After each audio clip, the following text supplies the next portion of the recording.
It is so warm. I am suffering. Do you like my cup? It's got the Mad Hatter from Alice in Wonderland on it. I had a whole set of 4, and then I smashed the one with the white rabbit on it. It was an accident, I can assure you.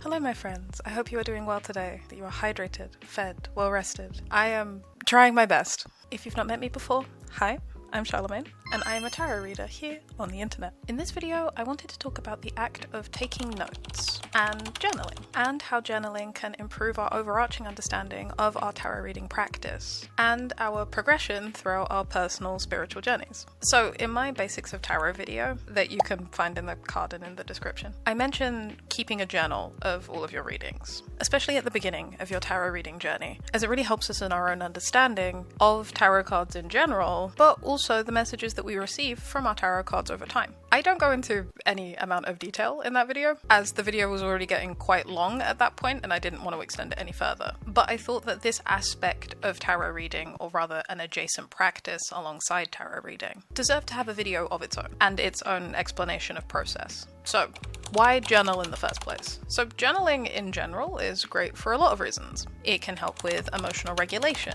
or helping to manage your emotions in a constructive way, as opposed to in a destructive way. It can improve emotional expression, or being able to show or describe your emotions more easily. It can help us in organizing our thoughts and our feelings. It can also help us evaluate and reflect on our previous thoughts and feelings, essentially allowing us to record the way that we felt in a particular moment. Sometimes it can be difficult to express ourselves to other people, but we do need to be able to express ourselves. If we need somewhere to express ourselves in a way that we can't express to others freely, a journal can be a place where you can practice that. It's private, it's personal, it doesn't have the ability to judge you, nor does it pressure you to share more than you want to share in the moment. You can use a journal in many ways. Simply writing a line a day to reflect the way that you feel, or writing pages and pages about what's going on in your head at the time. You can write in a fixed way every time, or you can change it up whenever you feel like it. But it helps us to keep an accurate record of how we felt at particular times in our lives, because we wrote it. But I imagine the question on your mind is, why journaling for tarot readings specifically? Now that is an interesting question, because I think a lot of people have this idea that tarot reading has to be a very secretive act, and it's something that you can't document or talk about. This really doesn't have to be the case, and I personally believe that it shouldn't be the case. Keeping a diary of anything that you're working on is an invaluable resource, one for you to be able to reflect and analyze the past in a accurate and constructive way, rather than just speculating on the past based on your memory of it. Memories are very easily tainted by many things, by the way that we felt in the moment, by the way that it is described by other people. Memories of things can even be lost due to traumatizing events, so it can be incredibly useful to keep track of these moments in a more tangible way, like writing in a journal. For tarot reading specifically, journaling can dispel some of the mental traps that we can fall into, including ascribing meanings to things that don't make sense, or forcing meaning that isn't there. But my personal favorite one is that it stops us from assuming that we're seeing the same cards over and over again, when most likely we are seeing them a normal amount. I also think that tarot reading can bring up some big feelings, overwhelming emotions that don't necessarily go away easily, even after the reading is done. By taking notes and journaling out those feelings while we're assessing our readings, we have the option of allowing those emotions to leave the body via our writing, or our speaking if we choose to do it by our audio, but we'll get to that. But we can allow our brains to process things in those moments, and to give ourselves time to regulate those emotions before leaving the reading and continuing with our day. I am not even halfway through recording this and I'm already croaky.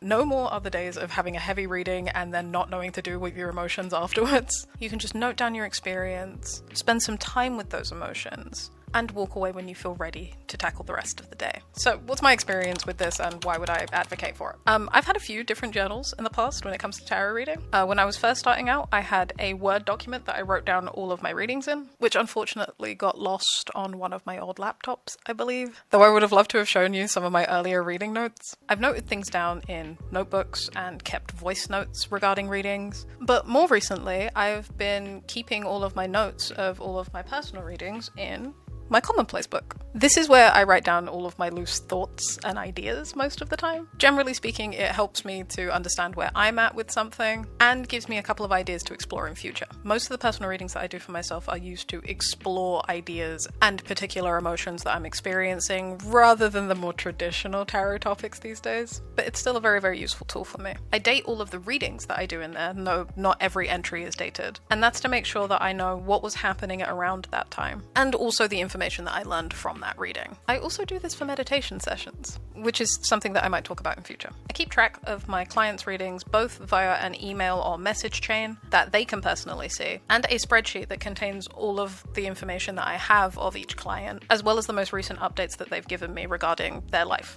I make a point of also sending clients pictures of their readings. I do offer both live and written readings, but I will always offer a picture and an overview at the end of each reading. Part of this is so they can keep their own records, but also so I can refer back to the readings and give myself a refresher on what we talked about last. I'm at the point now where I have enough clients over a long enough period of time that I can forget when we last spoke or potentially what we spoke about last. So the prompt is useful for me. This is also a useful practice for anybody with a poor working memory. ADHD has me going on tangents and then forgetting the main thought that I was having very, very regularly.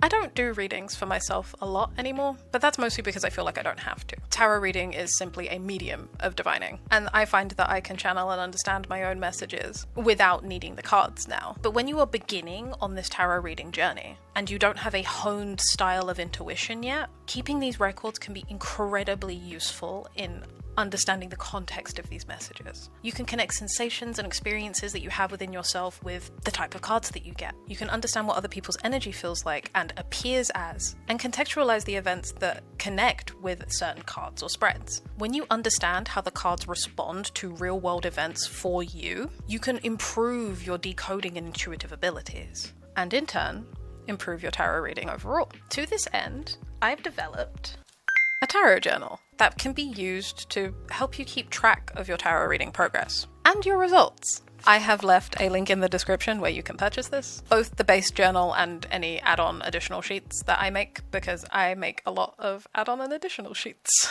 But even if you don't want to buy a base, you can just start doing this with a plain sheet of paper. When it comes to what to include in your journal entries, it really kind of depends on what you think would be good to keep track of. Obviously, you want to keep track of the cards that you pulled and what date you pulled them on. The rest is kind of up to your discernment. You could add the phase of the moon that the reading was done in, the method of pull that you used, the background of the situation that your question's about, the tools that you used for cleansing or mood setting, how you felt before or after the reading, or even just an energy scale for yourself, your energy level before and your energy level after you've read. The list is expansive and requires a little bit of play on your part with the note-taking methods before you settle. On my journaling sheets personally, I've added what made the most sense to me, which included the deck that was used for the reading, a space to note your emotional state while reading, lots of space for interpretation and note-taking any correspondence or associations that you might see within the cards, and card space for drawing out the cards or the symbols that you feel were most important in the cards that you pulled. In my personal readings, I also include some of the direct downloads that I receive from Spirit at the time of reading. Spontaneous numbers, images, sensations I get while I'm doing the reading. This can also include set phrases or words that pop into my mind or that resonate with the reading. You can lay this out on regular plain or lined paper as well, if you can't access my journal or you don't want to buy something, but you can use a similar layout to the journal that I've made. I based this journal on my original style of note-taking when I first started doing this, so it's very, very achievable.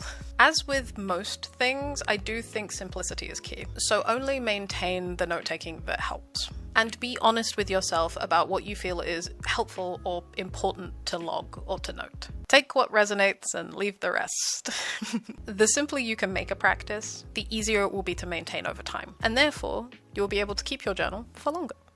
I hope that this could persuade some of you to try out some journaling or record keeping of your tarot practice. And I also hope that this helps you deepen your understanding of the messages that you receive during your readings. It's something that's genuinely helped me over the years, and it feels good to impart some of that knowledge to people that are just coming into their practices. If you do want to download the tarot journal that I made, which is over 20 pages of blank fillable tarot note-taking pages, it is currently listed on my Patreon for £4. Or if you join as a member on Patreon, you can get all of the resources that I have made for free, as well as tarot lessons, weekly tarot readings, etc., etc. All of that is linked in the description. Leave a comment if you do download it as well, or if you use any of the layouts that I showed for journaling, and tell me how you find it. I always love to hear how other people personalize their practices. I have a bunch of other social media that you can follow me on here. I hope you have a lovely rest of your day or night. I hope to see you again soon, but as always, stay blessed, my friend.